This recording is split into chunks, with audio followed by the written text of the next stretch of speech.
Una historia de corrupción cotidiana es cuanto narra el Evangelio de San Lucas, propuesto por la liturgia del segundo viernes de noviembre, a través de la figura del administrador que despilfarra los saberes del patrón y que, una vez descubierto, en lugar de buscar un trabajo honesto, sigue robando con la complicidad de los demás. Un verdadero grupo de corrupción fue la definición que dio el Papa en su homilía, aludiendo a los acontecimientos de nuestro tiempo. Sono potenti questi, Quando fanno le cordate della corruzione sono potenti, persino arrivano anche atteggiamenti mafiosi.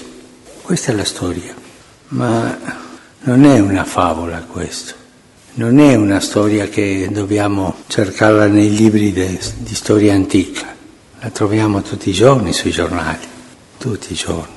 Son poderosos estos, Cuando arman los grupos de corrupción son potentes, incluso llegan a tener actitudes mafiosas. Esta es la historia, pero esta no es una fábula, no es una historia que debemos buscar en los libros de historia antigua. La encontramos todos los días en los periódicos, todos los días. Esto sucede también hoy, sobre todo con los que tienen la responsabilidad de administrar los bienes del pueblo, no los propios bienes, porque este administrador es de los bienes de los demás, no de los propios. Con los propios bienes nadie es corrupto, los defiende. Con i propri beni nessuno è corrotto, defiende.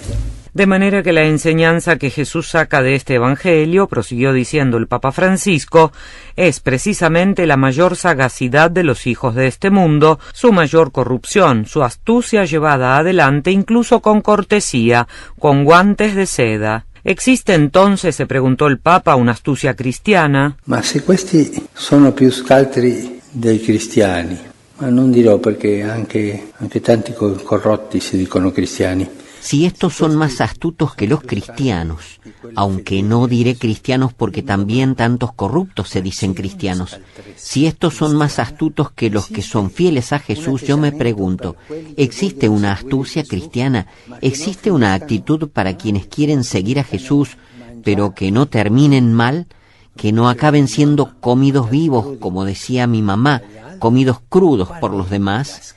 ¿Cuál es la astucia cristiana? Una astucia que no sea pecado, pero que sirva para llevarme adelante al servicio del Señor y también de ayuda a los demás. ¿Hay una astucia cristiana? Ma che serva per portarmi avanti al servizio del Signore e anche all'aiuto degli altri. C'è una furbizia cristiana? Sí, hay una intuición cristiana para ir adelante sin caer en los grupos de los corruptos, y en el Evangelio, explicó el Papa, el Señor lo indica con algunas contraposiciones cuando habla, por ejemplo, de los cristianos que son como corderos en medio de los lobos, o prudentes como las serpientes y mansos como la paloma. Y entonces, ¿qué hacer?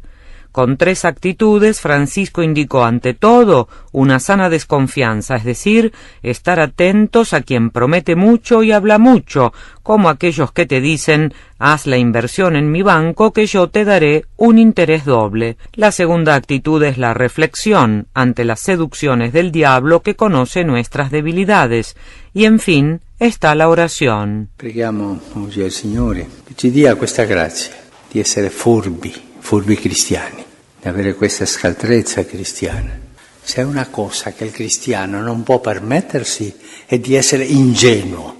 Come cristiano abbiamo il tesoro dentro, il tesoro che è lo Spirito Santo. Pidamos hoy al Señor que nos dé esta gracia de ser astutos cristianos para tener esta astucia cristiana. Si hay algo que el cristiano no puede permitirse es ser ingenuo.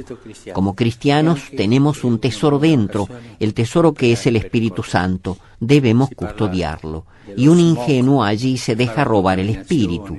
Un cristiano no puede permitirse ser ingenuo. Pidamos esta gracia de la astucia cristiana y de la intuición cristiana. También es una buena ocasión para rezar por los corruptos. Se habla del smog, que causa la contaminación, pero también hay un smog de corrupción de la sociedad. Oremos por los corruptos, pobrecitos, que encuentren la salida de la cárcel en la que ellos han querido entrar. Hanno voluto entrare. María Fernanda Bernasconi, Radio Vaticano.